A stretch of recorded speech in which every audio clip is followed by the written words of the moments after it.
Hello students, now we are going to discuss first order kinetics. हम लोगों ने पिछले क्लास में जीरो ऑर्डर काइनेटिक्स का डिटेल्ड स्टडी किया था.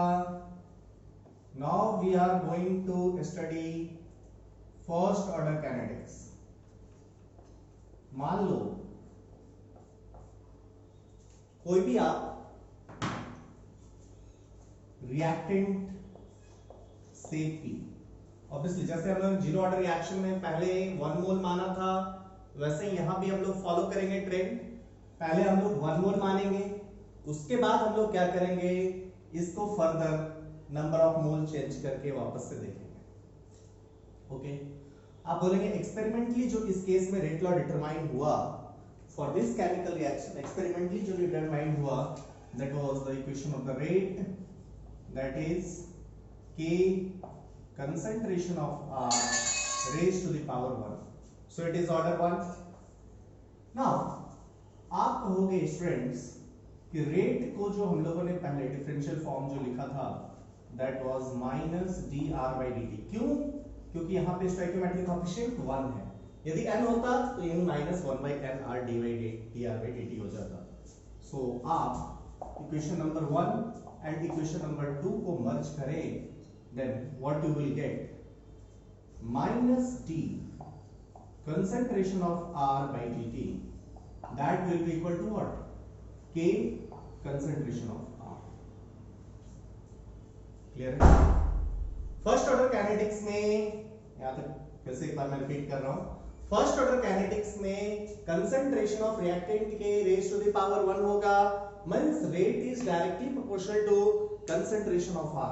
मैं आपसे एक बात पूछूं कि बताओ as time is increasing, means time जैसे जैसे आगे बढ़ रहा है, t इक्वल्स टू 0 से ऑब्जर्वेशन आपने स्टार्ट किया, t equals to 5 second, t equals to 10 second, जैसे जैसे टाइम पासेस ऑन हो रहा है आपका रेट ऑफ रिएक्शन बढ़ेगा या घटेगा. जैसे जीरो ऑर्डर की बात करें, जीरो ऑर्डर रिएक्शन में as time is going ahead हमारा रेट ऑफ रिएक्शन कांस्टेंट था, रेट ऑफ रिएक्शन चेंज नहीं कर रहा था. What about first order reaction? First order reaction में रेट ऑफ रिएक्शन टाइम के साथ कांस्टेंट रहेगा क्या?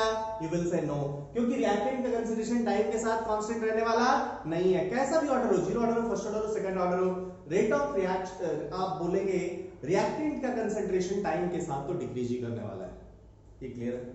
रिएक्टेंट का कंसंट्रेशन टाइम के साथ किसी भी ऑर्डर में डिक्रीज करेगा, ये पक्का है. जीरो ऑर्डर में रेट के concentration of R raise to the power 0 हुआ था, मतलब रेट कांस्टेंट हो गया था.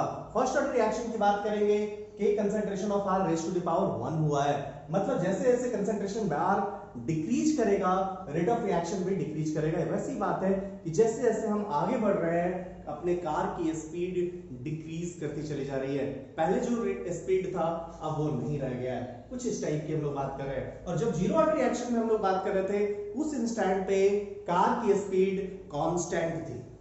Okay students, now what you will do,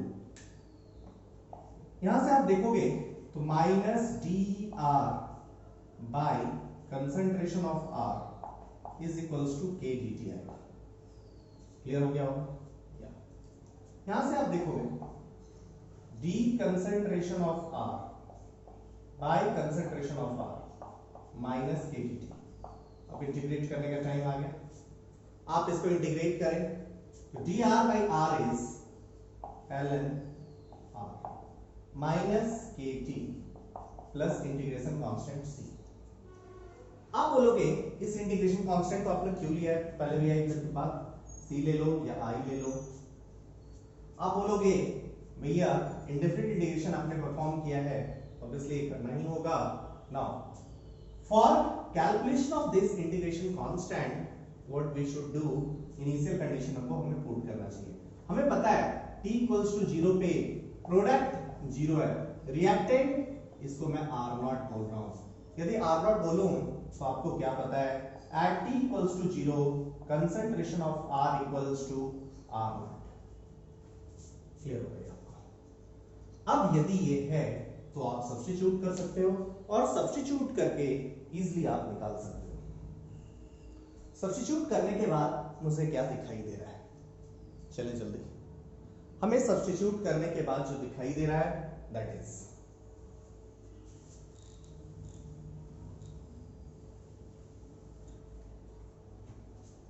eight T equals to 0, इसको पुट किया, कंसेंट्रेशन ऑफ आर की जगह आर 0 है,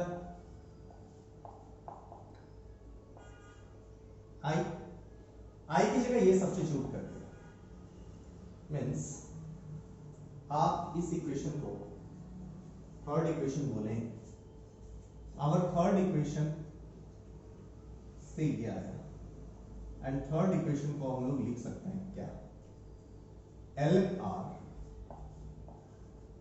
is equals to minus K T plus L N R not,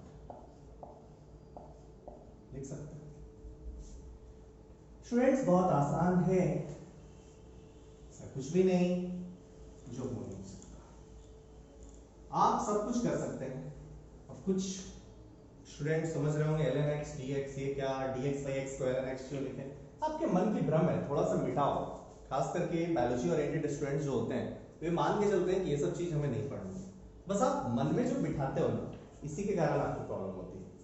ऐसा कुछ नहीं है, 4 से 5 डिफरेंशिएशन, 4 से 5 इंटीग्रेशन, पूरे फिजिक्स एंड केमिस्ट्री में आपको तबाही मचाता रहता है और आप जैसे स्टूडेंट उससे हार मानते रहते हो। नो नो नो, पांचों को यार थोड़ा सा ध्यान रख लो, हर जगह आएगा वो करते चले जाना है।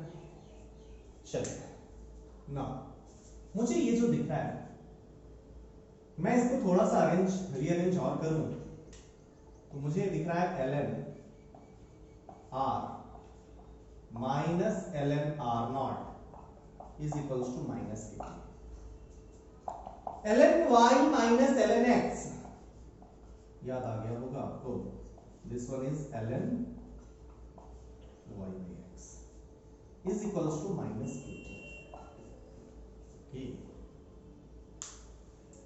मैं इसको उलट भी सकता हूं, आप बोले इस इक्वेशन को इक्वेशन नंबर 4 बोले, इस इक्वेशन को इक्वेशन नंबर 5 बोले, यहां से एक और इक्वेशन लिखा जा सकता है क्या, ln r nought by r is equals to kt। अरे ln 1 by y is minus ln y, minus minus खत्म।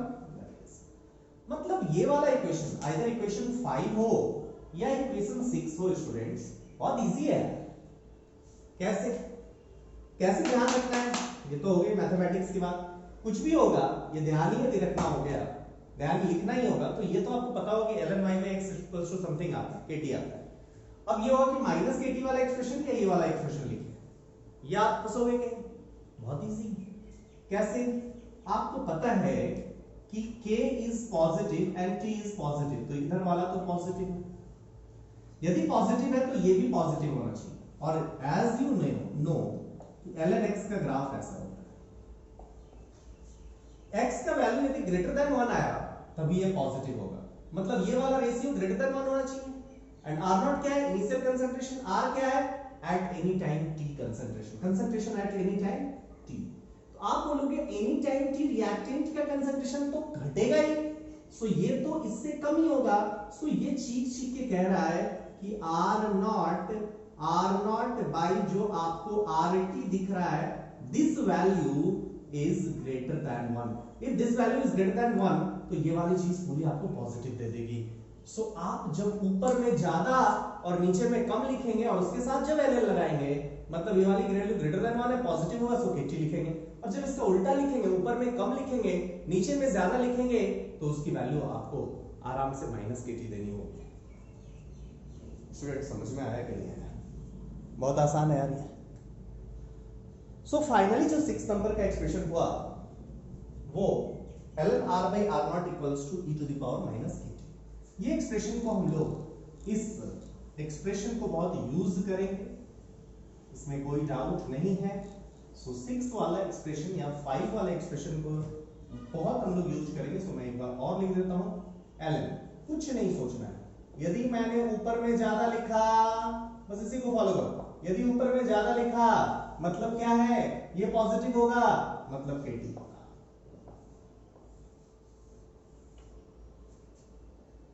अंडरस्टूड? सो जब भी टाइम वाला फैक्टर का कैलकुलेशन करना होता है यही लेते हैं। इसका एक और फॉर्मेट हो सकता है, क्योंकि आपको पता है कि ln को log में भी कन्वर्ट कर सकते हैं। तो ये वाला क्या हो जाएगा 2.0303 ln की जगह log ले लिया। नाउ log ln x को log x में कन्वर्ट करना है, तो ये आ जाएगा r0/r equals to kt। Understood? Clear है? This one is equation number 7। अब आप देखो, कुछ लोग यहां से कहेंगे मुझे ना आपने ये सिखाया था कि कंसंट्रेशन ऑफ आर या रिएक्टेंट, या आपने ही थोड़ी देर पहले बताया था कि इंटीग्रेटेड रेट लॉ वो फॉर्म है जो किसी भी टाइम इंस्टेंट पे रिएक्टेंट का कंसंट्रेशन देता है, या आप कहो integrated rate law just like speed of car के बारे में इंफॉर्मेशन देता है, और speed of car rate speed of car के बारे में इंफॉर्मेशन देता है, एंड जब हम उसको इंटीग्रेट करते हैं तो वो हमें डिस्टेंस के बारे में इंफॉर्मेशन देता है या डिस्प्लेसमेंट के बारे में इंफॉर्मेशन देता है जब आप वेलोसिटी ले रहे हैं। उसी टाइप की बात यहाँ पे है। चलिए ये हमारी बात है, जब हम लोग रेट की बात करें तो concentration of R at any time जी को थोड़ा सा अच्छे से तो लिखिए कि क्या दिख रहा है, मुझे कुछ समझ नहीं आ रहा है, ग्राफ ड्रॉ कराना हो तो कैसे बनाएंगे? यस, अच्छे से समझ में आएगा। आप देखिए तो इस वाले इक्वेशन को थोड़ा हम यूज करते हैं। चलो मैं अब बिंदास किसी भी ढंग से लिखा, किसी भी ढंग से लिखा, मुझे नहीं पता मुझे क्या माइनस kt मैं कुछ भी लिख दिया, पहले कुछ लिख दिया, ठीक, लिख दिया। क्या लिखा? ऊपर में कम लिखा या ज्यादा लिखा? ऊपर में कम लिखा, नीचे में ज्यादा लिखा। कम बाई ज्यादा लेस देन 1, ln के साथ less than 1 negative, that is minus kt। मतलब आप यहां से क्या लिख सकते हो, r by r0 equals to e to the power minus kt। e to the power ले लो, ये खत्म, e to the power minus kt हो गया। मतलब आप यहां से लिख सकते हो concentration of r at any time आपको चाहिए, देन फर्स्ट ऑर्डर रिएक्शन एक ऐसा रिएक्शन है जिसमें concentration of reactant is exponentially decreasing, it's r0 e to the power minus kt। समझ में आपको आ गया? एक्सपोनेंशियली डिक्रीज कर रहा है मेरे फ्रेंड्स, अंडरस्टूड और नॉट? सो ये वो एक्सप्रेशन है जिससे कि आप किसी भी इंस्टेंट ऑफ टाइम पे बता सकते हैं कि क्या आएगा कंसंट्रेशन। ओके, सो मेजर ये वाला 7th 8th वाला इक्वेशन बहुत कम जगह यूज करते हैं हम लोग, नॉर्मली ये वाला इक्वेशन को बहुत यूज करते हैं 7th number, 6th and 7th को बहुत हम लोग यूज करते हैं। 6th एंड 7th आपकी जुबान पे होनी चाहिए, इसमें कोई दिक्कत नहीं होनी चाहिए। 6th एंड 7th में कोई प्रॉब्लम हुआ देन आप बहुत पिटाई खाओगे। ओके, इसमें कुछ ध्यान रखने वाली बात ही नहीं है यार, तुरंत करेंगे, 2 सेकंड के अंदर हम एक्सप्रेशन तक पहुंच जाएंगे। 2.303 log r0/r equals to minus log r0/r लिखा है तो प्लस kt, और इसी को 2.303 log r/r0 लिखते तो उधर माइनस kt हो जाता। It's clear to all of you? Okay students, now you have this question of class 12 CBSE 2016, जिससे कि अभी तक की थ्योरी में का जो यूज है वो आप इजीली समझ सकते हो। First order reaction takes 20 minutes for 25% decomposition, calculate the time when 75% of the reaction will be completed।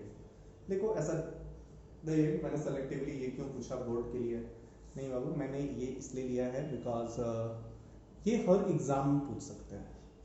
Then मैं बोर्ड में कैसे लिखना है क्या करना है इस तरीके से मैं आपको समझाता हूँ।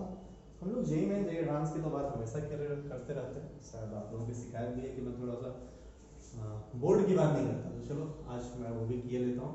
वैसे ऐप पे आपको ढेर सारा कुछ मिलेगा स्टडी मटेरियल्स इसके लिए।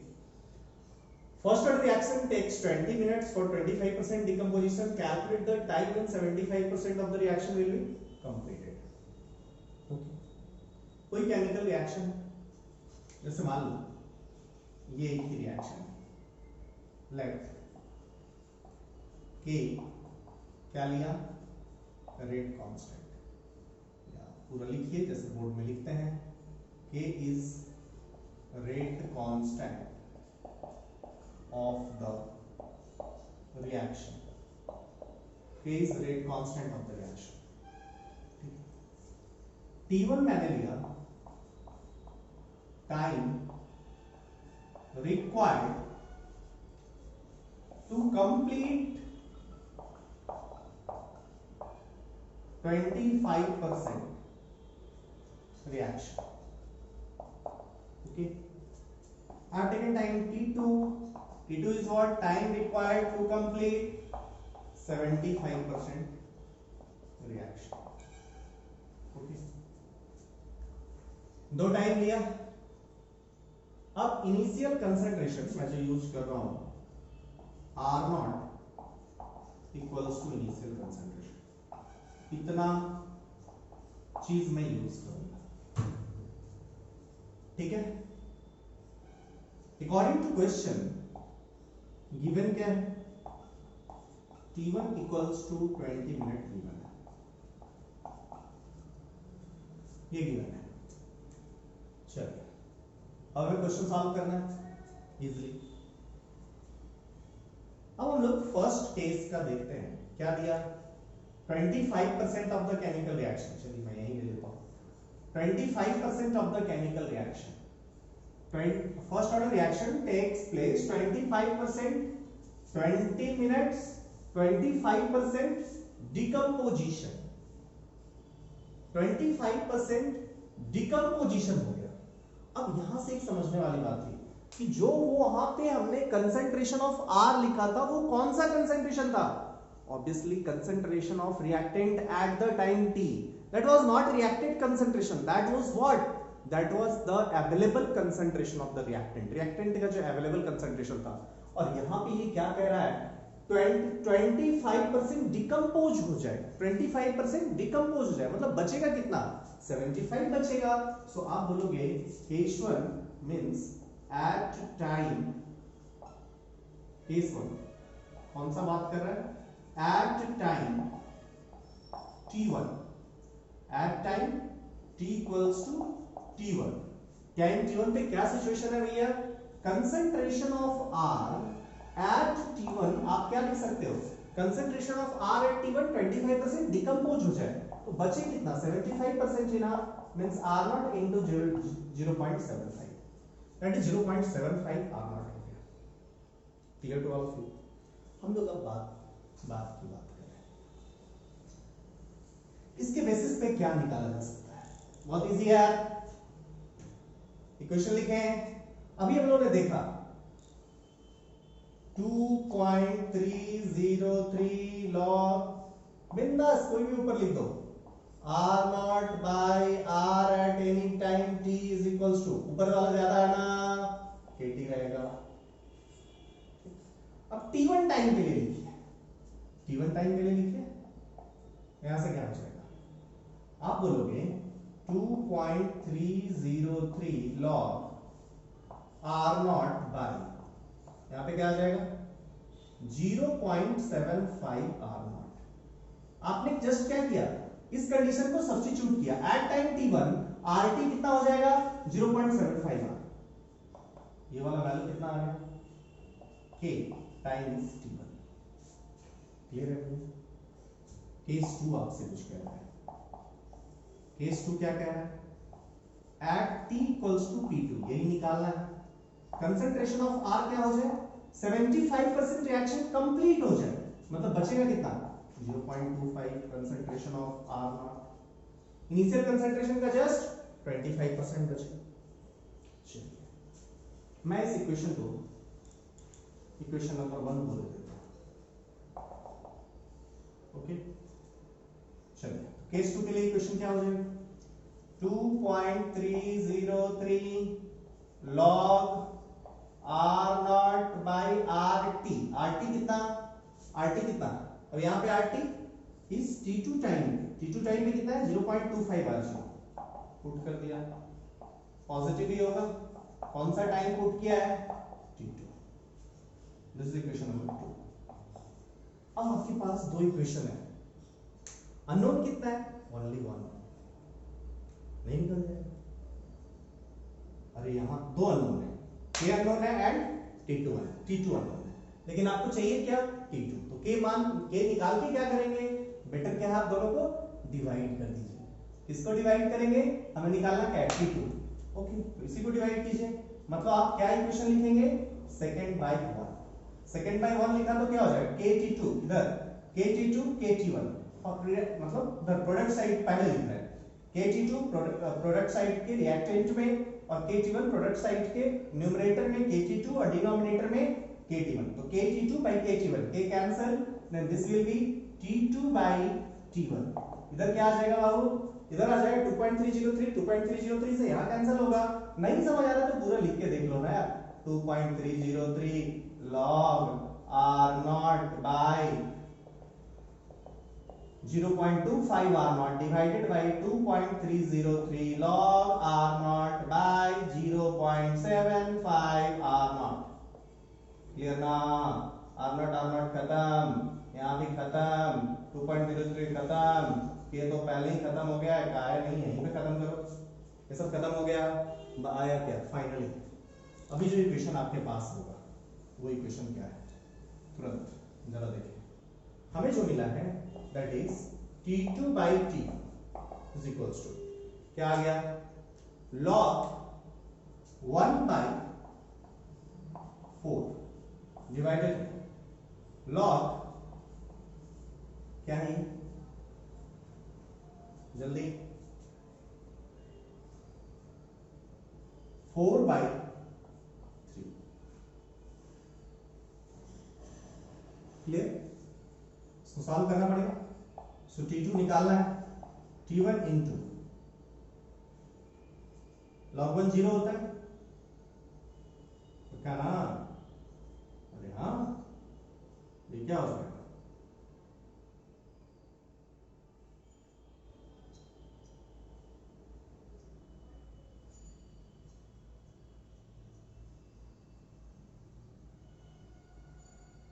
This one is log 4. Yeah. So this one is log 4 by log 4 minus log 3. Substitute कर दीजिए। T1 is 20 minute into log 4 is 2 log 2 0.60 0.60 log 3 0.48। Solve करके वैल्यू निकाल दीजिए।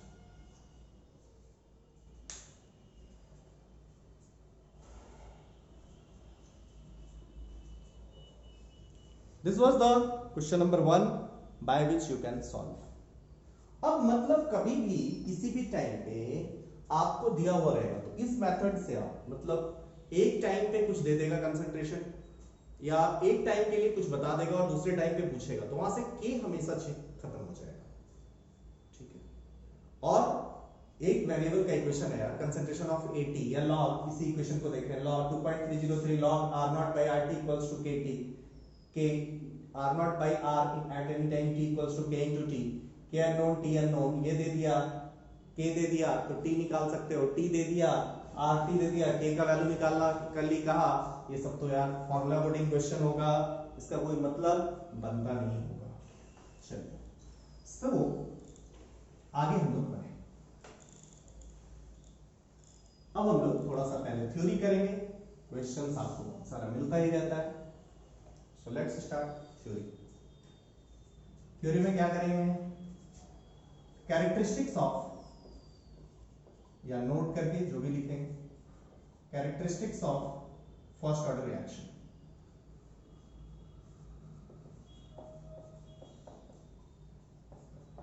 First order reaction, first characteristic. First characteristic जो हम लोग करने जा रहे हैं that is unit of K। और जगह पे मैंने आपको बार बार बताया है भैया या नोट 1 कर दो, कोई दिक्कत नहीं है, कैरेक्टरिस्टिक्स लिख दिया तो दिक्कत नहीं है। हमने पिछले वाले में नोट करके लिखाया था। पहला यूनिट ऑफ K मैंने आपको जीरो ऑर्डर रिएक्शन में भी बताया था। This the powerful method by which you can predict the order. Unit of के से ऑर्डर प्रेडिक्ट हम लोग बहुत बार करते हैं। के देखा, ऑर्डर कंफर्म हो गया। वेदर क्वेश्चन में दिया हुआ है नहीं दिया हुआ इससे कोई मतलब नहीं, कोई लेना देना नहीं। यूनिट ऑफ के आपको पता है, ऑर्डर ऑफ रिएक्शन आपको पता है। जैसे मान लो कोई रिएक्शन R2P है, यदि ये फर्स्ट ऑर्डर है, फर्स्ट ऑर्डर है तो मतलब क्या होगा, minus dR/dt, okay, is equals to K concentration of R।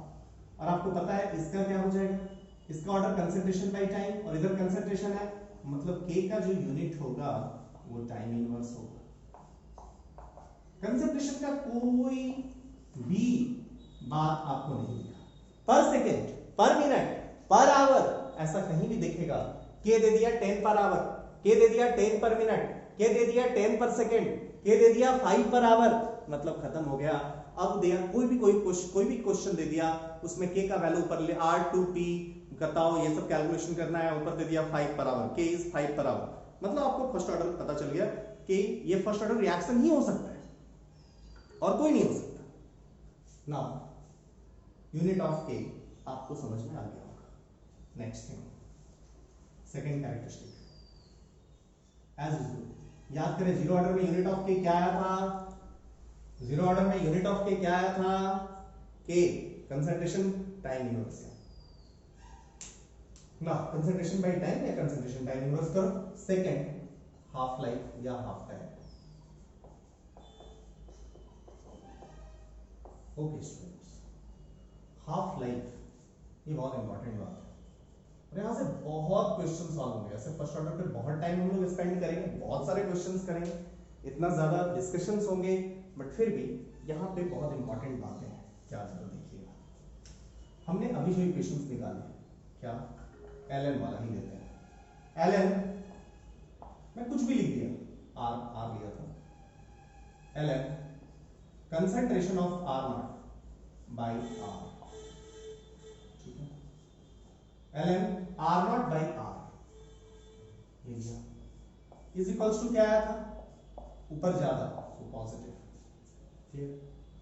T half किसको बोलते हैं, आप बोलोगे टी हाफ, हाफ लाइफ उस टाइम इंस्टेंट को बोले थे जिस टाइम पे कंसंट्रेशन ऑफ आर एट वो टाइम इंस्टेंट कौन, टी हाफ क्या हो जाए, इनिशियल कंसंट्रेशन का आधा हो जाए। यही पिछली बार में डिफाइन किया था।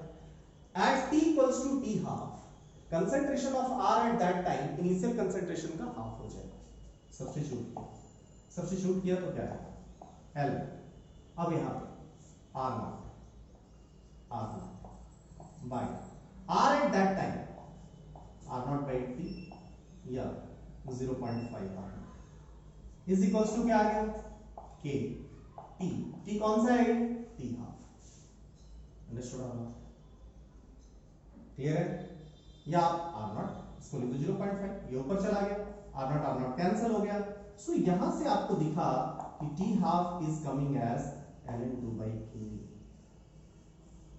It is very interesting result in zero order, in first order reaction। क्यों ये इंटरेस्टिंग है, आप बोलोगे it doesn't depend on concentration of reactant. याद करो पहले हमने जो बोला था, जीरो ऑर्डर रिएक्शन में जो बोला था, याद करो ये वाली चीज 100, 50, 25 याद आ रहा होगा, इसका टी हाफ, तो अगला वाला जो टी हाफ है वो टी हाफ डैश जो है दैट इज 0.5 टी हाफ। क्यों, क्योंकि जब इनिशियल कंसंट्रेशन को हाफ किए तो टी हाफ भी हाफ हो रहा था। ये जीरो ऑर्डर रिएक्शन के लिए, जिन लोगों ने वीडियो ठीक से नहीं देखा है एकदम से अगेन रिवाइज करें। जीरो ऑर्डर रिएक्शन में क्या था, टी हाफ, जो अगला वाला जो टी हाफ आ रहा था that was 0.5 times previous T half, clear. But यहां पे इनिशियल कंसंट्रेशन रिएक्टेंट का 100 है, टी हाफ है, अगला भी जो बता रहा है ये चीख चीख के कह रहा हम आधा हो रहे हैं, हाफ लाइफ है, फिर अगला वाला चीख चीख के कह रहा हम भी आधे हो गए हैं। यहां पे टी हाफ डैश है, ये T half dash T half के इक्वल हो जाएगा। व्हाई, बिकॉज ये इनिशियल कंसंट्रेशन पे डिपेंड नहीं करता है। अंडरस्टूड और not. So this was the important observation जिससे कि आप बहुत सारे क्वेश्चंस कर सकते हैं। कैसे, इस वाले ऑब्जर्वेशन से हम कैसे न्यूमेरिकल्स को बहुत इजीली सॉल्व कर सकते हैं, जरा इस पे ध्यान देना। और बहुत बार ये क्वेश्चन पूछता है और विद इन 5 सेकंड यदि आंसर नहीं निकाले तो टांगे तोड़ देने वाली बात होगी। आप बहुत फिर मक्कारी कर रहे हो, एकदम से बेकार बात है यार। आप स्टूडेंट हैं, क्वेश्चन को जज कीजिए और वहीं खत्म कीजिए, वहीं किल कीजिए, क्वेश्चन को बढ़ाने की जरूरत नहीं। कैसे?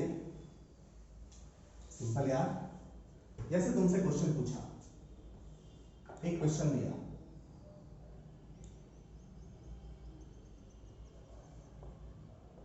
a first order reaction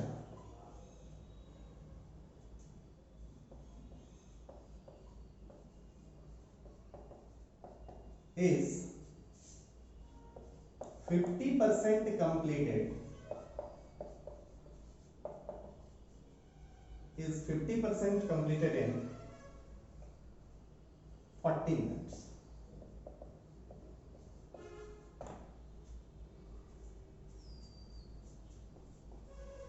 Calculate time required to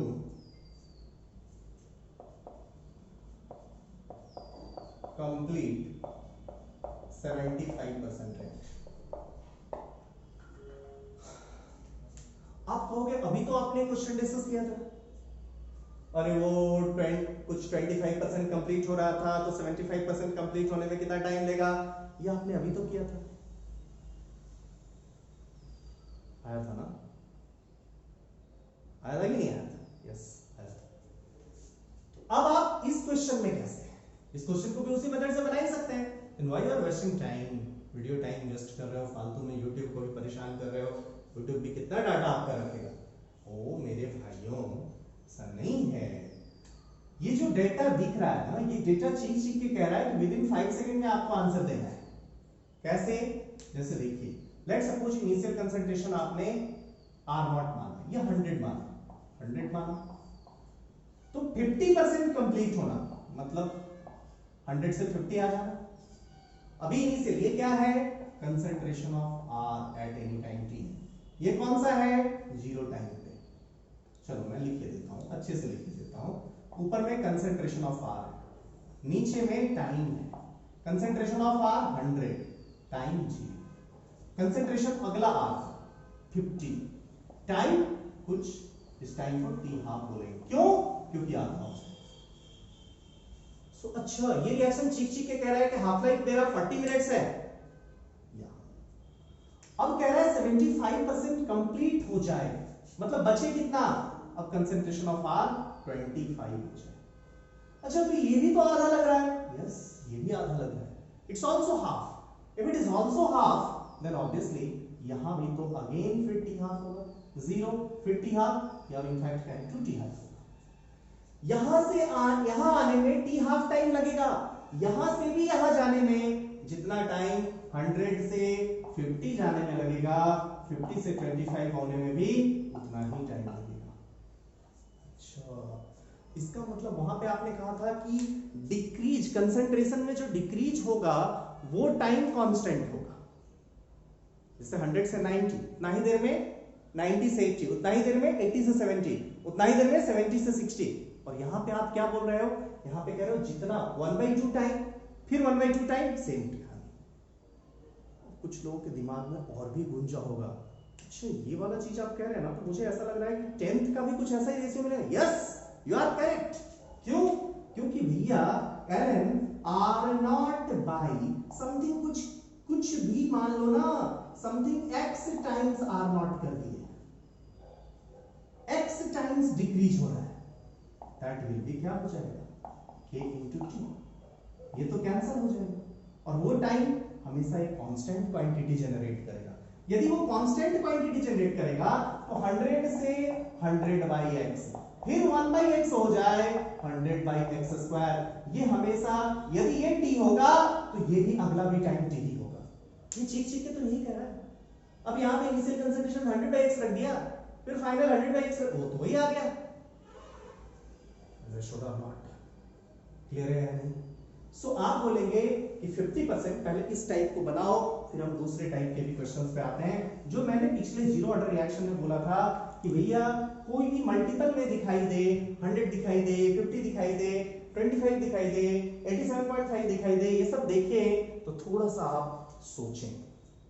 okay, सो आप कहोगे मुझे एक चीज अच्छे से समझ आ रहा है, एक चीज अच्छे से समझ में आ रहा है, वो क्या है? मुझे 75 दिख रहा था, तो हमें तुरंत ये सोचना चाहिए 100 से 50 और 50 से 25, यहां तक में कितना कंप्लीट हो गया? 75% कंप्लीट हो गया। क्यों? क्योंकि इनिशियली 100 था, अब बचा केवल 25 है, मींस 75% कंप्लीट हो चुका है। ओके, सो यदि 75% कंप्लीट हो गया है, उसमें टाइम कितना लगेगा? जितना 100 से 50 में लगा है, इस रेशियो में 1/2 होने में, फिर अगला भी 1/2 है, अगला भी टी हाफ है, ये वाला टी हाफ होगा, तो उसके अगला वाला भी टी हाफ ही होगा। So this one is 2 T half and T half is 40 minutes. तो तुरंत हम लोग बोलेंगे टी हाफ 40 मिनट, तो 2 टी हाफ का वैल्यू क्या हो जाएगा? 80 मिनट। अंडरस्टूड? समझ में आपको आ गया होगा?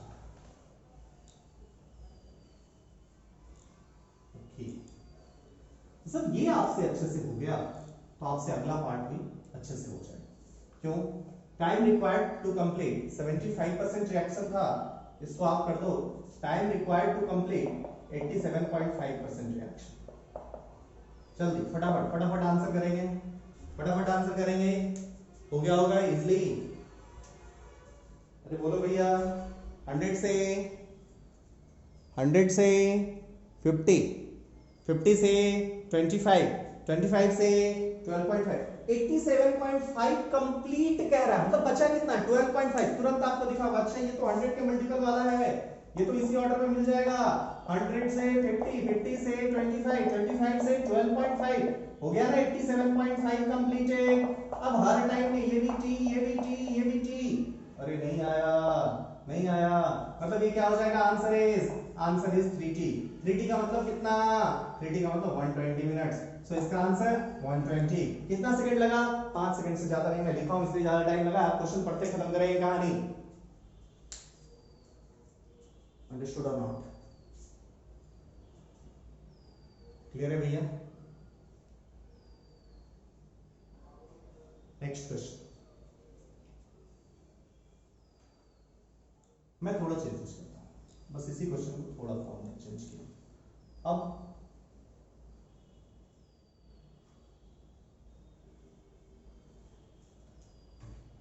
इधर कर दिया 75, first order reaction is 75% completed in 40 minutes, calculate time required to complete 93.75% reaction। 93.75% reaction complete होने में कितना टाइम लगेगा ये आपको बताना है।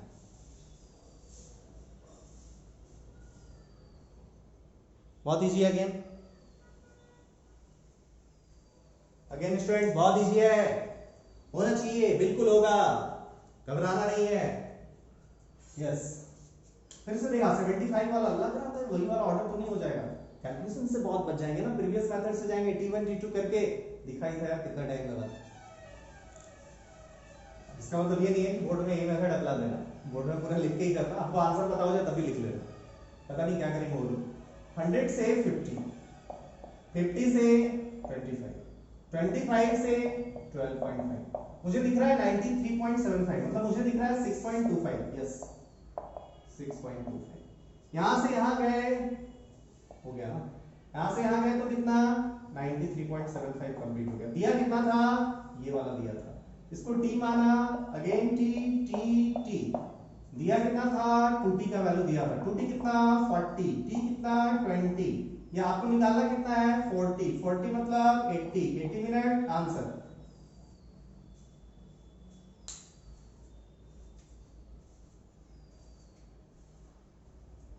नहीं आया?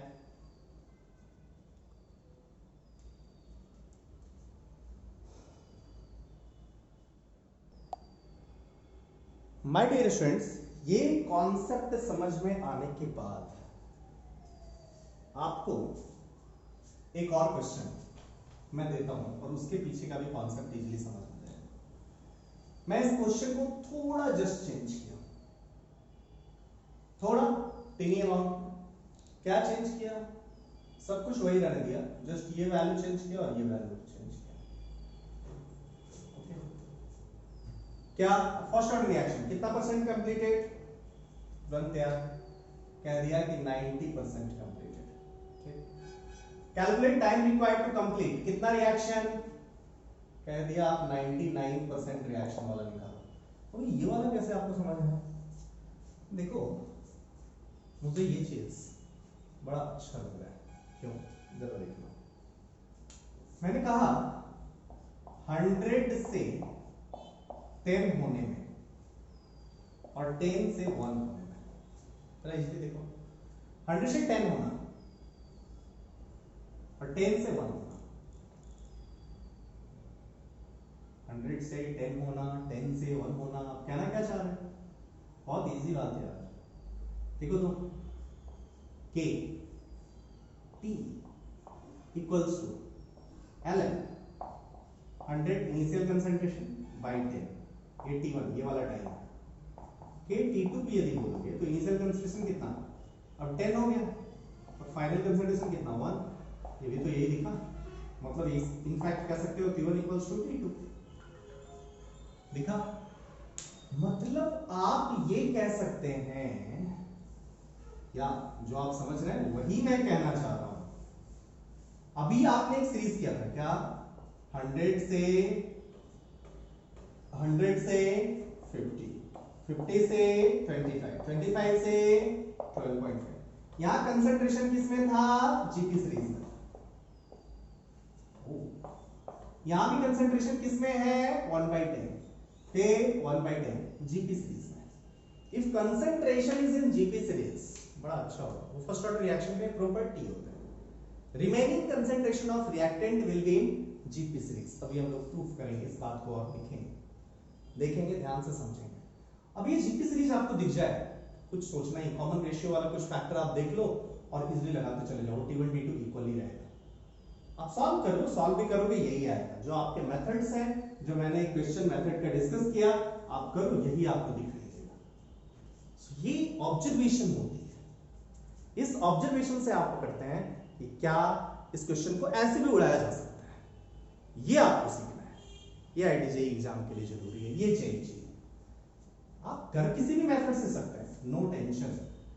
यहां भी T बनना होगा, यदि ये 40 है तो ये भी 40 होगा। सो आंसर T 99% कंप्लीट होने वाला जो होगा that will be 80 minute.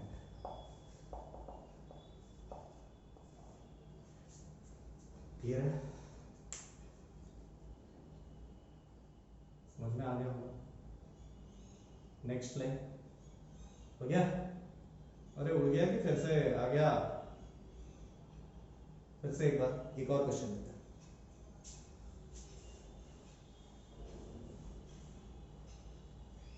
Change कर दिए 99%, इधर ले लिया 99.99%। ठीक है, बहुत इजी है। 99% कंप्लीट हो जाए, बचा हुआ पहले निकालो। 99 मतलब बचा हुआ 1, और निकालना किस पे है? 0.01। अच्छा, जाना कहां है? 0.01 पे। अच्छा, यहां पे कितना टाइम्स गया है? 1/100। अच्छा, ये भी तो वही दिख गया, खत्म कहानी है। जितना टाइम t, यहां भी टाइम t लगेगा। Answer will be 2t, that is 80 minute. समझ में आ गया होगा? बहुत आसान है।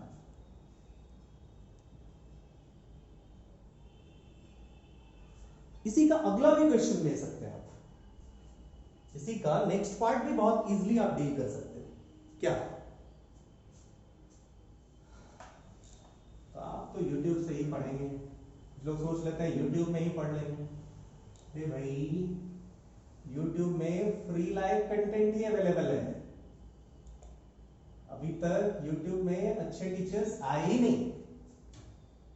कंटेंट पढ़ाने के लिए बहुत कुछ है, ऐसा नहीं है कि मैं ही पढ़ा रहा हूँ, बहुत सारे अच्छे अच्छे टीचर्स हैं। मैं तो अभी केमिस्ट्री सीखता ही रहता हूँ, मुझे नहीं आती chemistry. Okay, first order reaction is 99% completed. ये वाला चीज को मैं थोड़ा चेंज करता हूं।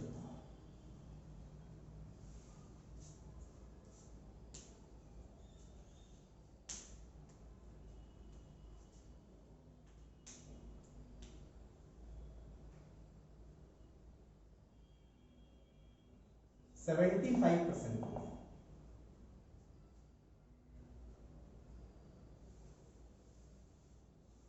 ठीक है,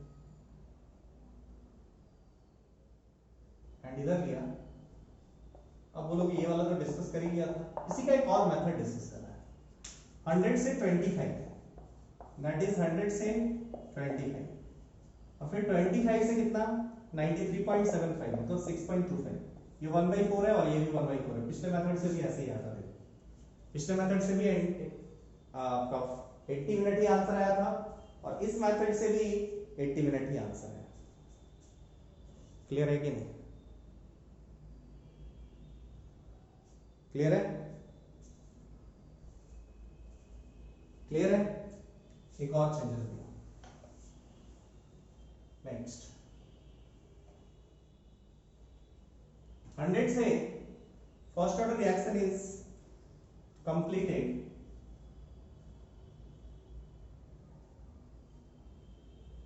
(66.66%) completed in this, then 88.89% कितना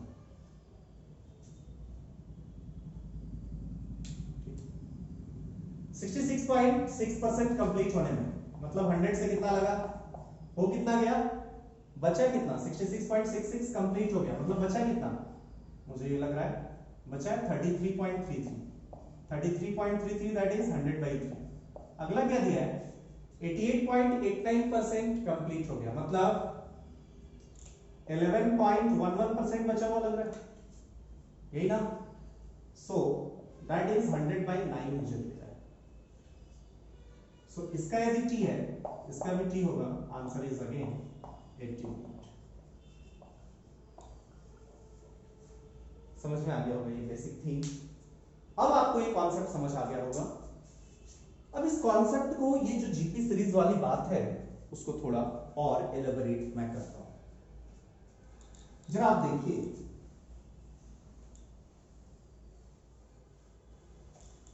एट t इक्वल्स टू 0, मतलब कोई भी फर्स्ट ऑर्डर रिएक्शन है,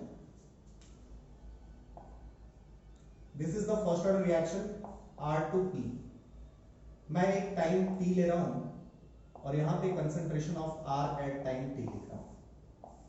t इक्वल्स टू 0 पे this was R0, t equals to t time interval लिया तो ये आ गया R0 e to the power minus kt। कौन सा वाला इक्वेशन याद है, एक्सपोनेंशियली डिक्रीज करता है, अरे याद आया क्या, rt equals to R0 e to the power minus kt।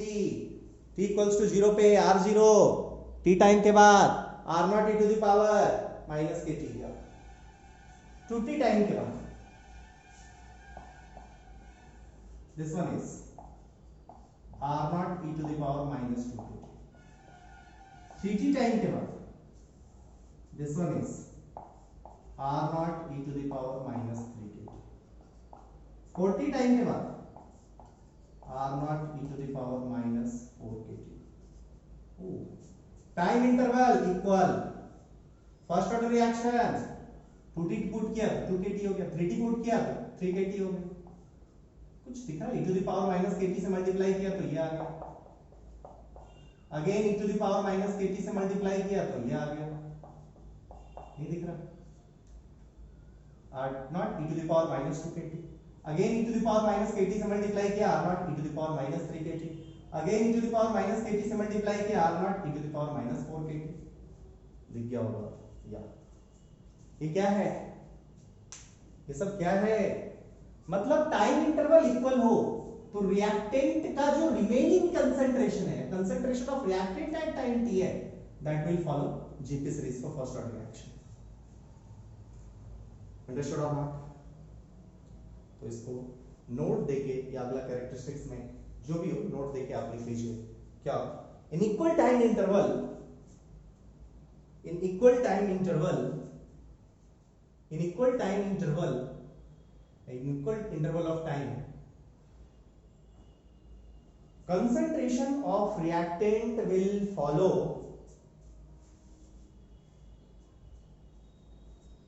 concentration of reactant which is unreacted, concentration of reactant which is unreacted will follow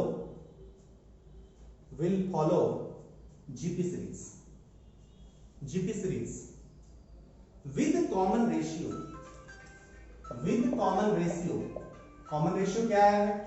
if time interval t है, if time interval is t, then common ratio is r naught e to the power minus kt. if time interval is t, then common ratio is r naught e to the power minus kt. Okay students, so आपने लिख लिया होगा। अब इसी concept को equal time interval में यदि आपने, आप बोले होंगे कि आपने कुछ जीरो ऑर्डर रिएक्शन के लिए तो बताया नहीं था। यस, जीरो ऑर्डर रिएक्शन के लिए भी आप देख सकते हो। जीरो ऑर्डर रिएक्शन के लिए क्या फॉलो करेगा? सी जीरो ऑर्डर में आपने क्या देखा था? That was varying with nature of the curve is straight line. RT is R naught minus KT. So T equals to इधर T लिया, again R at time T लिया, T जीरो लिया, R naught, और आप बोलोगे यहाँ पे R naught minus KT था भी, टाइम को T रखा, ये क्या आ गया? R naught minus KT. Time 2T लिया, it was R naught minus 2KT. Time 3T लिया, 3T टाइम यहाँ सब्स्टिट्यूट किया, R naught minus 3KT. 2T time यहाँ सब्स्टिट्यूट किया, R naught minus 2KT. T time यहाँ सब्स्टिट्यूट किया, R naught minus KT. आप देखोगे 0 से T, time interval T, again यहाँ time interval T, T T T, इधर भी टाइम इंटरवल T, यहाँ पे फिर देखो आपको दिखेगा यहाँ पे T R naught minus KT, इधर T R naught minus 2KT, इधर T R naught minus 3KT, मतलब यहाँ माइनस KT से कॉमन डिफरेंस, यहाँ भी कॉमन डिफरेंस माइनस KT, यहाँ भी कॉमन डिफरेंस माइनस KT। समझ आ गया होगा आपको अब समझ आ गया होगा कि if time interval is equal, for equal time interval reactant का कंसंट्रेशन EP सीरीज फॉलो करेगा for zero order reaction, and for first order reaction reactant का कंसंट्रेशन GP सीरीज फॉलो करेगा। अंडरस्टूड ना? अंडरस्टूड ना? मतलब यदि कहीं से यहां से भी ऑर्डर आपको पकड़ने के लिए कहा तो बहुत इजीली पकड़ सकते हैं। कैसे? देखो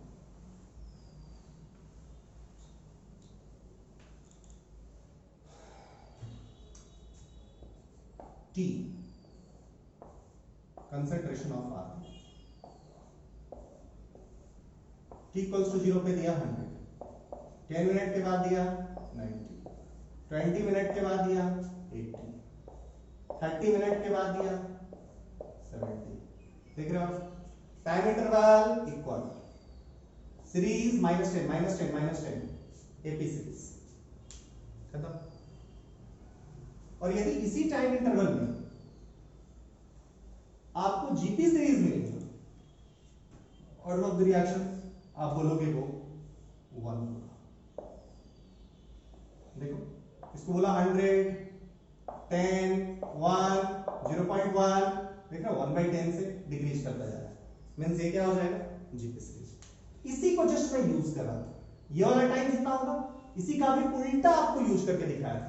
ये GP सीरीज जो था ना, उसी को हमने यूज किया क्वेश्चन में।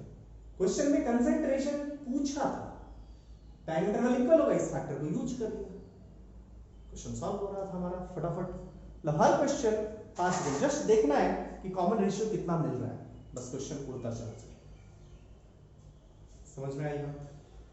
सो मैंने अभी तक हाफ लाइफ वाले कॉन्सेप्ट के बाद GP और AP सीरीज के कॉन्सेप्ट को पूरा एलैबोरेट किया, पूरा आपको समझाया कि ऐसे ऐसे आपको सोचना चाहिए फर्स्ट ऑर्डर रिएक्शन के बारे में।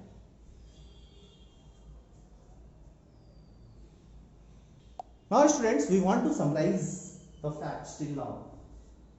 पहली बात कैरेक्टरिस्टिक मैंने बताया कि यदि कभी भी पर्ल टाइम इनवर्स हो तो हम लोग बोलेंगे कि उसका ऑर्डर 1 है। सेकेंड थिंग आपको मैंने बताया हाफ लाइफ का कॉन्सेप्ट बहुत इंटरेस्टिंग है। Half life of first order reaction is constant. What do you mean by this? 100 से 50, 50 से 25 सब टाइम कांस्टेंट है। Half life of first order reaction, एकदम नोट ये आपके कॉपी पे होना चाहिए। Half life of first order reaction doesn't depend on concentration. Concentration से इंडिपेंडेंट होता है। हाफ हाफ टाइम जो होगा किसी भी फर्स्ट ऑर्डर रिएक्शन का वो कंसंट्रेशन कितना है इस बात पे बिल्कुल भी डिपेंड नहीं करेगा। Okay, next important part,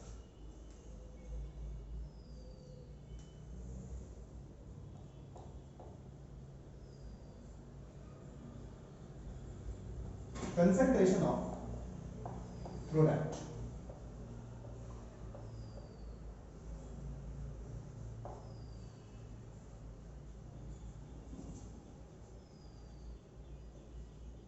product का कंसंट्रेशन हम लिखना चाहते हैं, ठीक है। कोई रिएक्शन क्या है आपके पास? R2P। आप बोलोगे T इक्वल्स टू 0 पे ये क्या था? R0। T टाइम के बाद ये कंसंट्रेशन कितना हो गया? R0 e to the power minus 80। हमें करना क्या है भैया? हमें प्रोडक्ट का कंसंट्रेशन निकालना है।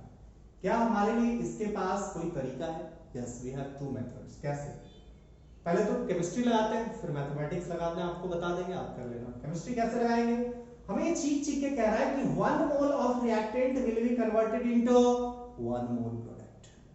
1 mole of reactant will be converted into 1 mole product. ये चीख चीख के कह रहा है। वहीं से हम लोग क्या कहेंगे कि जैसे आपका जितना भी कंसंट्रेशन ये 1 मोल से फॉल करेगा रिएक्टेंट का कंसंट्रेशन, मतलब ये 1 मोल से 1 मोल प्रोडक्ट का कंसंट्रेशन 1 मोल से इंक्रीज करेगा। 1 मोल रिएक्टेंट फॉल किया, 1 मोल प्रोडक्ट बना। कंसंट्रेशन इसका कितना था? R0। अभी कितना है? R0 e to the power minus 80। Change in concentration कितना हो गया? या कहोगे कंज्यूम्ड कंसंट्रेशन ऑफ रिएक्टेंट, ये कितना आ गया? आप बोलोगे इनिशियल था कितना? R0 था। फाइनली कितना हो गया? R0 e to the power minus 80। बचा कितना? R0 into 1 minus e to the power minus 80। ये कंज्यूम्ड कंसंट्रेशन हुआ। यही कंज्यूम कर 1 मोल से ही कंज्यूम होता, 1 molar consume, 1 molar product form. 1 जितना से डिक्रीज हुआ है उतना ही थेरेपी होगा। स्टोइकियोमेट्री तो यही कह रहा है। यदि स्टोइकियोमेट्री चेंज होगा, yes you can say, so concentration of product आप क्या बोलोगे? R0 1 minus e to the power minus 80। क्या आपका होगा कंसंट्रेशन ऑफ प्रोडक्ट?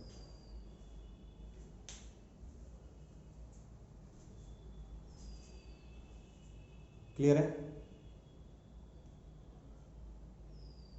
क्लियर हो गया होगा भाई? नेक्स्ट, यदि यही आपसे पूछे कंसंट्रेशन ऑफ प्रोडक्ट का दूसरा तरीका, उसको आप कैसे निकालेंगे? हाँ, यहाँ पे एक और चीज बता दें, कंज्यूम्ड कंसंट्रेशन निकालें तो वो क्या हो जाएगा? R0 into 1 minus e to the power 80। दूसरा तरीका क्या हो सकता है? Rate equals to what? K concentration of R। ये एक्सपेरिमेंट दिया है, K कंसंट्रेशन ऑफ P मत लिख देना। यस, रेट को हम लोग -dr/dt या dp/dt भी लिखते थे, याद करो फर्स्ट क्लास। हमें चाहिए क्या? P का प्रोडक्ट का कंसंट्रेशन लिख दिया। K concentration of R। Directly क्या यहां से सॉल्व किया सकता है? No, since concentration of R is varying. आप कहोगे product rate of change of product क्या होगा? Rate of change of concentration of product या कंसंट्रेशन में चेंज जो होगा वो कांस्टेंट नहीं होगा। ये धीरे धीरे जैसे जैसे कंसंट्रेशन बढ़ेगा वैसे वैसे प्रोडक्ट का और ज्यादा बढ़ेगा। मींस dp/dt का वैल्यू कंसंट्रेशन ऑफ R पे डिपेंड करेगा। Sorry, dp/dt concentration of R पे बढ़ेगा और मुझे पता है R का कंसंट्रेशन टाइम के साथ डिक्रीज करेगा। हेंस dp/dt का जो वैल्यू होगा ना वो डिक्रीज करेगा, प्रोडक्ट ऐसे बढ़ेगा, ऐसे नहीं कि DP by DT is increasing, function कुछ ऐसा होगा। Okay, so DP by DT यहां से मैं लिखूं, मुझे टी टाइम के रिस्पेक्ट में इसको इंटीग्रेट करना है। So concentration of R put करना होगा, R not E to the power minus K T. अब आप क्या कीजिए, D concentration of T is equals to K R not E to the power minus K T D T कर दीजिए, integrate कर दीजिए और इंटीग्रेशन का वैल्यूज रख दीजिए, आपको निकल के आ जाएगा। बहुत इजीली दिख जाएगा। यहां से इंटीग्रेट करेंगे कंसंट्रेशन ऑफ टी, इधर इंटीग्रेट करेंगे के आर नॉट बाहर निकला, के आर नॉट, ठीक है भैया, क्लियर है। e to the power minus K T का इंटीग्रेशन प्लस समथिंग इंटीग्रेशन का कांस्टेंट, के से के कैंसिल, लिखा। अब इंटीग्रेशन लिमिट्स क्या पुट करेंगे, at T equals to 0 concentration of T 0, substitute किया, टी इक्वल्स टू 0 सब्स्टिट्यूट किया, so concentration of T 0, T equals to 0 पे आर नॉट आया plus I, means I is minus minus R naught होगा, so I is R not, substitute कर दीजिए, आपको दिख जाएगा R not into 1 minus E to the power minus K T. So आप chemistry से निकालें या मैथमेटिक्स से निकालें, प्रोडक्ट के कंसंट्रेशन तक आप वहीं पहुंचेंगे। सो जितना कंसंट्रेशन ऑफ प्रोडक्ट बना उसी को हम कंज्यूम्ड कंसंट्रेशन ऑफ रिएक्टेंट भी बोल सकते हैं। सो कंज्यूम्ड कंसंट्रेशन ऑफ रिएक्टेंट आप कितना बोलोगे, यहां से आप देख सकते हैं एक और कैरेक्टरिस्टिक बोला जा सकता है। शायद पहला कैरेक्टरिस्टिक हमने क्या लिखा था, पहला कैरेक्टरिस्टिक लिखा था यूनिट ऑफ के, सेकंड कैरेक्टरिस्टिक्स क्या लिखा था, हाफ लाइफ, थर्ड कैरेक्टरिस्टिक एटीजीपी वगैरह कुछ लाया था, फोर्थ नोट या उसको उसी में इंक्लूड करो। थर्ड कैरेक्टरिस्टिक हम लोग लिख रहे हैं, थर्ड कैरेक्टरिस्टिक अभी आपको लिखा है पूरा, फोर्थ कैरेक्टरिस्टिक्स लिखा कंज्यूम्ड कंसंट्रेशन। कंज्यूम्ड कंसंट्रेशन क्या हो गया, कंज्यूम्ड कंसंट्रेशन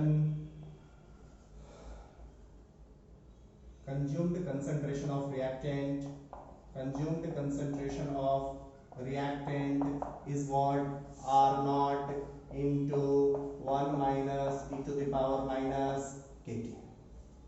क्लियर हो गया, क्लियर हो गया। Now next thing which is important for first order reaction, which is graphs। Fifth graphs पे हम लोग बात करेंगे।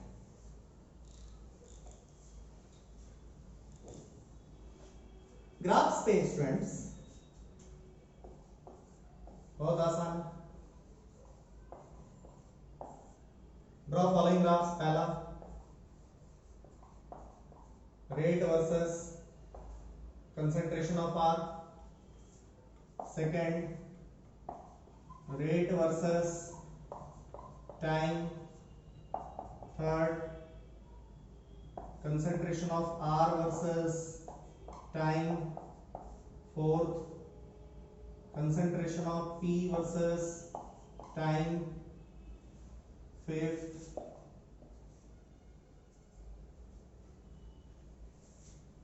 dr by dt versus concentration of R,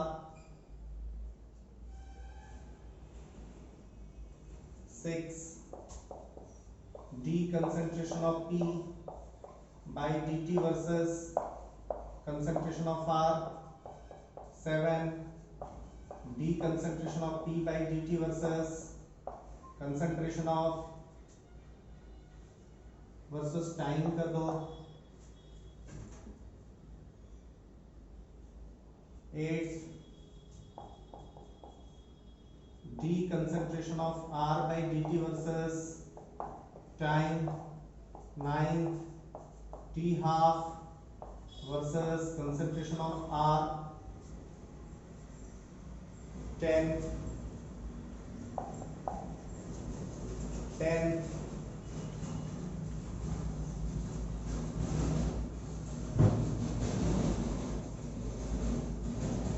ln T half versus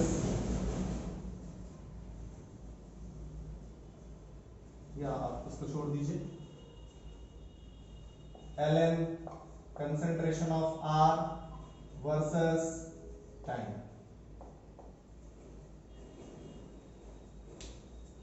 इतना आपको ग्राफ बनाना है। जीरो ऑर्डर रिएक्शन में भी हम लोगों ने इतने ग्राफ्स की बात करी थी, फर्स्ट ऑर्डर रिएक्शन में भी हम लोग इतने ग्राफ्स की बात करेंगे। ऑब्वियसली वहां पे भी हमने आपको सिखाया था कुछ ग्राफ्स मैं बात करूंगा, कुछ ग्राफ्स आप बात करेंगे।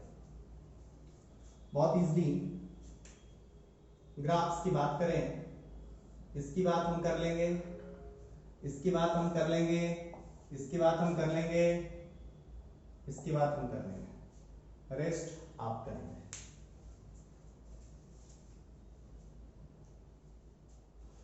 फटाफट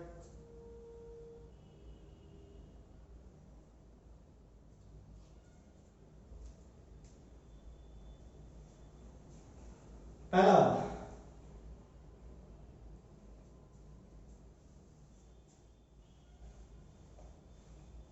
इसलिए रेट वर्सेस आर।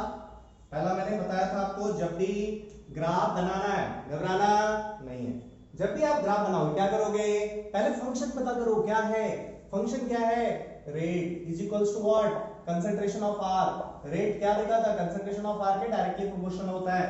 मतलब क्या हो जाएगा, इधर रेट एक्सिस, इधर what, concentration of R axis, something constant. Slope आपको पता है ये देगा के। समझ में आई बात, क्लियर है। Now next, concentration of R versus time. First ये हो गया। Third, concentration of R versus time. Concentration of R versus time याद करो, कोई क्वेश्चन हमारे पास आया है, यस क्या आया था, R equals to R not E to the power क्या आया था, minus K T.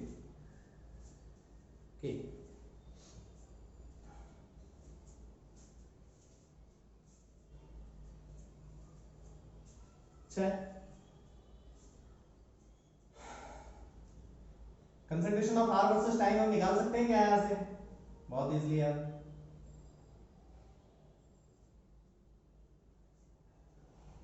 Exponentially decreasing, या इधर क्या कंसंट्रेशन ऑफ आर एक्सिस, इधर क्या है T axis, T equals to 0 put किया, आर नॉट एक्सपोनेंशियली डिक्रीज कर रहा है। मतलब यहां से एक और चीज क्लियर हुआ, रिएक्टेंट का कंसंट्रेशन कभी जीरो हुआ ही नहीं। यदि रिएक्टेंट का कंसंट्रेशन कभी जीरो हुआ ही नहीं, मतलब क्या कर सकते हो, first order reaction never completed. कभी भी फर्स्ट ऑर्डर रिएक्शन कंप्लीट नहीं होता, आगे जाके और स्लो होता चला जाता है, खत्म कभी नहीं होगा। Zero order reaction 2t half में खत्म, ए नॉट बाई के टाइम्स के बाद खत्म, लेकिन फर्स्ट ऑर्डर रिएक्शन कंप्लीट नहीं होगा। इसके बाद दो ग्राफ और में बात कर रहा हूं,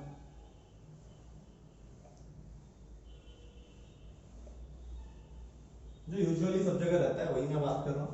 बाद बाकी हम लोग ऑब्वियसली लाइव क्लास में डिस्कस करेंगे, लाइव क्लास में जिसको जो दिक्कत होगी बोलेंगे, हम लोग डिस्कस करेंगे। चलिए, T half versus R. T half is equals to क्या है, ln 2/k, यही तो डिराइव किया था। क्या कंसंट्रेशन ऑफ आर पे डिपेंड किया, no. So whatever be the concentration of R, कोई सा भी कंसंट्रेशन आप लेके आइए, इधर टी हाफ है, ये कांस्टेंट हो जाएगा। कोई सा भी कंसंट्रेशन आप लीजिए, टी हाफ है, कांस्टेंट होगा।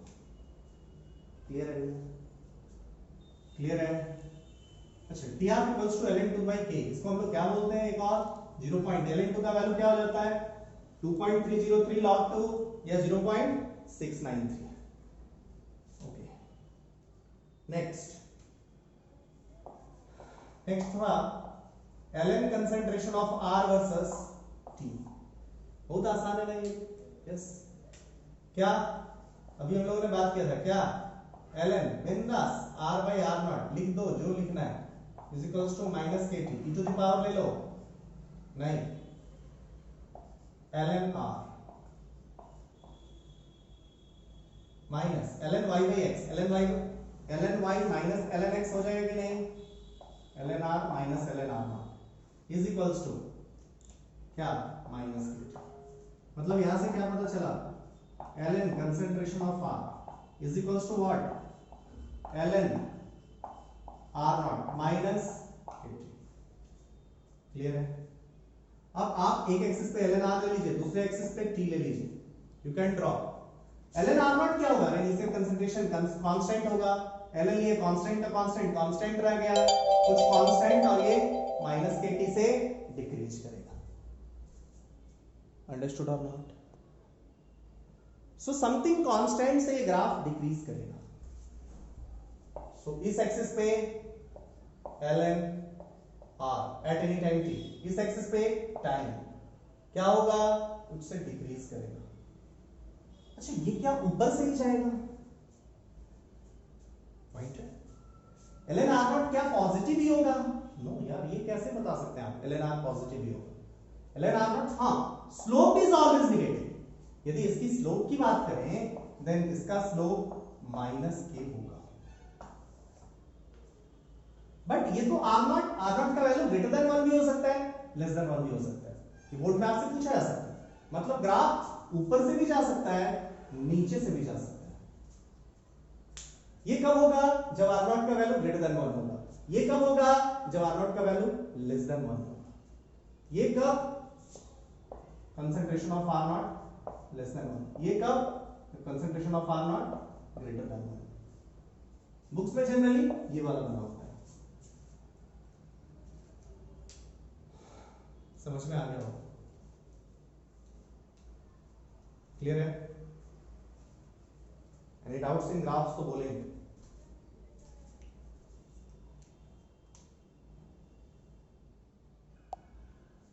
नेक्स्ट जैसा कि हम लोगों ने पहले भी किया था, जीरो ऑर्डर रिएक्शन। क्या, जब हमने रिएक्टेंट या प्रोडक्ट का कंसंट्रेशन, रिएक्टेंट या प्रोडक्ट का स्टोइकियोमेट्रिक कोएफिशिएंट चेंज किया था, फटाफट उस वाले कॉन्सेप्ट पे आते हैं।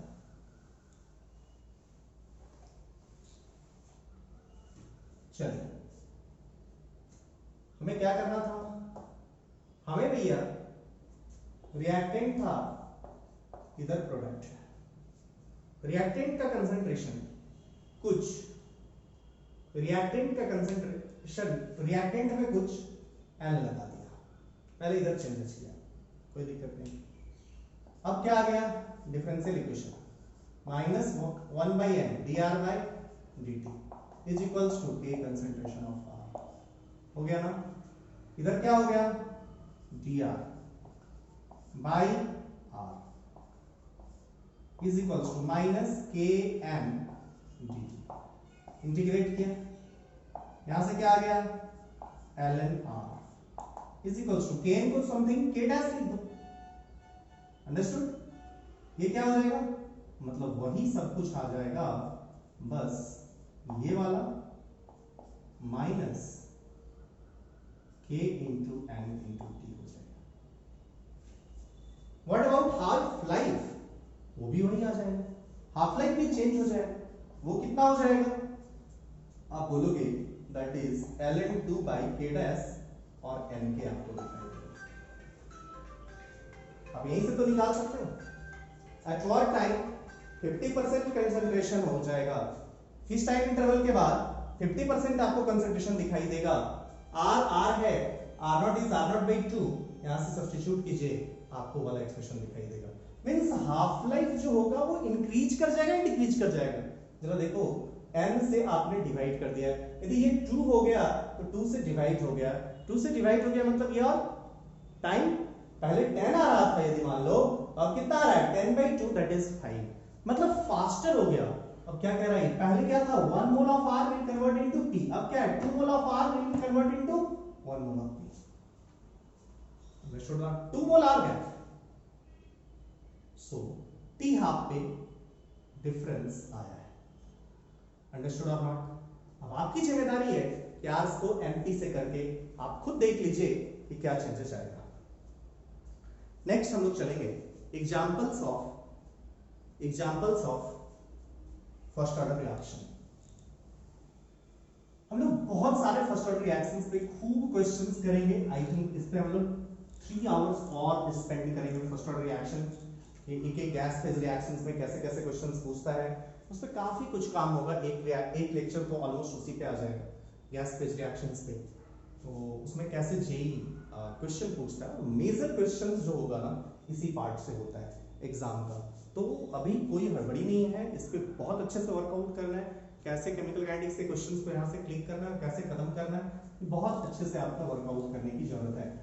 ओके, नाउ केमिकल काइनेटिक्स एक ऐसा टॉपिक है ना जो आपको पता नहीं चलेगा, आपको कैलकुलेशन में उलझा लेगा।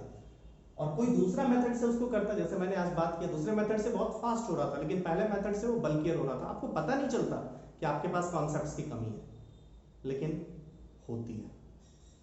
आप कहीं से भी पढ़ लेते हैं, उससे कोई मतलब नहीं है। पढ़ लेते हैं, आप क्वेश्चन सॉल्व भी कर लेते हैं, बट याद रखना कंपटीशन में केवल क्वेश्चन सॉल्व नहीं, फास्ट क्वेश्चन सॉल्व करना, ये हमारा टारगेट होता है। टारगेट ये नहीं क्वेश्चन सॉल्व करना, अरे यार जेईई के पेपर को 6 घंटे कर दो, बहुत सारे लोग हैं जो कर लेंगे, उसकी मतलब नहीं है। आपको फास्ट डेवलपमेंट करनी है, फास्ट करनी होगी क्वेश्चंस के काम। सो पहला first example, decomposition of H2O2। Decomposition of H2O2, decomposition of H2O2। H2O2 का डिकम्पोजिशन बहुत आसान है, पहले बात क्या था। H2O2 का डिकम्पोजिशन क्या आ जाएगा, H2O plus half decomposition of H2O2। Next hydrolysis of ester. Hydrolysis of ester, hydrolysis of ester की बात करेंगे, एसिड कैटालाइज्ड हाइड्रोलिसिस, तो वो भी फर्स्ट ऑर्डर रिएक्शन के एग्जाम्पल होगा। जैसे आप बात करें, कोई भी एस्टर लिया, RCOO, OR dash H plus के प्रेजेंस में इसको हाइड्रोलाइज कराया, बनेगा क्या, RCOH plus R dash OH। हम लोग इस रिएक्शन का डिटेल स्टडी करेंगे, कब, ऑर्गेनिक केमिस्ट्री में।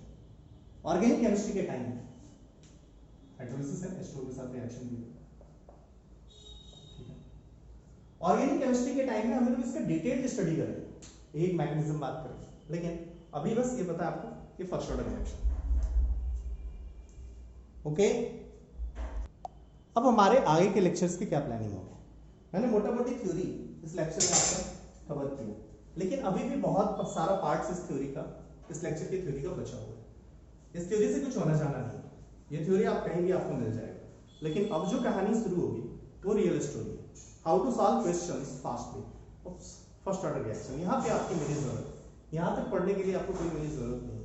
यहाँ तक पढ़ाई आप कहीं से भी कर सकते हैं, कोई भी बुक से कर सकते हैं, सब बुक में इतना कंटेंट अवेलेबल है। थोड़ा बहुत नहीं भी होगा तो आप खुद के थिंकिंग से भी कर सकते हैं। यहाँ के बाद मैं हर टाइप के क्वेश्चन को आपका डिटेल एनालिसिस करवाऊंगा, सॉल्व करवाऊंगा, जेईई के क्वेश्चंस कराऊंगा। यहाँ के बाद क्वेश्चंस का इंपॉर्टेंस बनता है। सो लेटर ऑन हम लोग नेक्स्ट लेक्चर में स्टार्ट करेंगे गैस फेज में केमिकल रिएक्शंस के काइनेटिक्स को कैसे ऑब्जर्व करेंगे, टोटल प्रेशर को कैसे ऑब्जर्व करेंगे, इसको हम लोग देखेंगे। So thank you for watching this lecture. और ऑब्वियसली ध्यान रखना, अब के बाद आपको ढेर सारा होमवर्क मिलेगा, बहुत सारे क्वेश्चंस बनाने की जरूरत होगी। नाउ आप केमिकल काइनेटिक्स में थोड़ा बहुत पढ़े हो तो लेक्चर्स को ध्यान से देखिए और लेक्चर को पूरा देखिए, एक एक चीज को एनालाइज कीजिए, जहां पे दिक्कत हो रही हो बाद में देखिए, दोबारा देखिए। आप मेरी हर बात आपके कान तक पहुंचनी चाहिए, तभी आप बेस्ट रिजल्ट निकाल पाएंगे। ऐसा नहीं करना मतलब किसी भी टीचर के देखिए। Okay, thank you,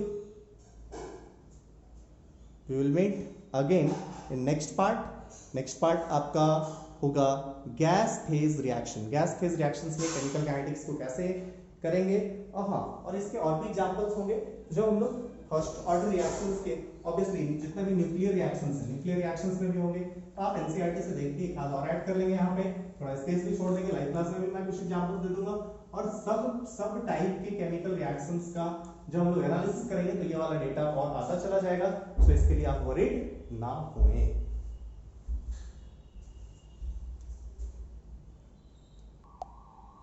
okay, will meet next lecture, gas phase reactions, chemical kinetics का फर्स्ट ऑर्डर रिएक्शन हम लोग कंटिन्यू करेंगे।